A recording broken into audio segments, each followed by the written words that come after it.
ಬುಧವಾರ ಗಾಜಿನ ಮನೆಯಲ್ಲಿ ಡಿಕೆ ಶಿವಕುಮಾರ್ ಪ್ರಮಾಣ ವಚನ ಸ್ವೀಕರಿಸಲಿದ್ದಾರೆ.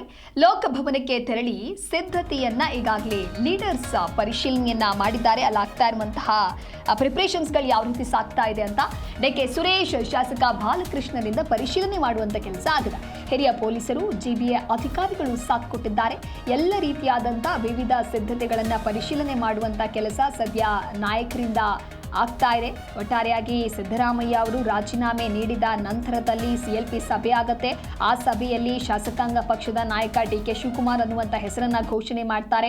ಅದಾದ ನಂತರ ಗವರ್ನರ್ ಬಳಿಯೂ ಹೋಗಿ ಮುಂದೆ ಆಗುವಂತಹ ಪ್ರೊಸೀಜರ್ ಬಂದು ಈಗ ಪ್ರಮಾಣ ವಚನ ಸ್ವೀಕಾರ ಕಾರ್ಯಕ್ರಮ.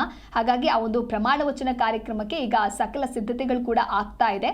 ಆ ಸಿದ್ಧತೆಯನ್ನ ಆಗ್ತಾ ಇರುವಂತಹ ಸಿದ್ಧತೆಗಳು ಏನಿದೆ ಅದನ್ನ ಈಗ ಪರಿಶೀಲನೆ ಮಾಡೋದಕ್ಕೆ ಕೆಲವು ನಾಯಕರು ತೆರಳಿದ್ದಾರೆ. ಬಹಳ ಪ್ರಮುಖವಾಗಿ ಡಿಕೆ ಸುರೇಶ್ ಹೋಗಿದ್ದಾರೆ. ಹಾಗೆ ಶಾಸಕ ಬಾಲಕೃಷ್ಣ ಕೂಡ ಸಿದ್ಧತೆ ನಡೀತಾ ಇರುವಂತಹ ಸ್ಥಳಕ್ಕೆ ಹೋಗಿ ಅಲ್ಲಿ ಆಗ್ತಾ ಇರುವಂತಹ ಸಿದ್ಧತೆಗಳು ಏನು, ಯಾವ ರೀತಿಯಾಗಿದೆ, ಏನಾದರೂ ಬದಲಾವಣೆಗಳಾಗಬೇಕಾ, ಏನಾದರೂ ಚೇಂಜಸ್ಗಳು ಕಂಡು ಬರಬೇಕಾ, ಈ ರೀತಿಯಾಗಿ ಹೋಗಿ ಚೆಕ್ ಮಾಡುವಂತಹ ಕೆಲಸ ಅಥವಾ ಪರಿಶೀಲನೆಯನ್ನ ಮಾಡುವಂತಹ ಕೆಲಸವನ್ನ ಲೀಡರ್ಸ್ಗಳಿಂದ ಮಾಡಲಾಗ್ತಾ ಇದೆ.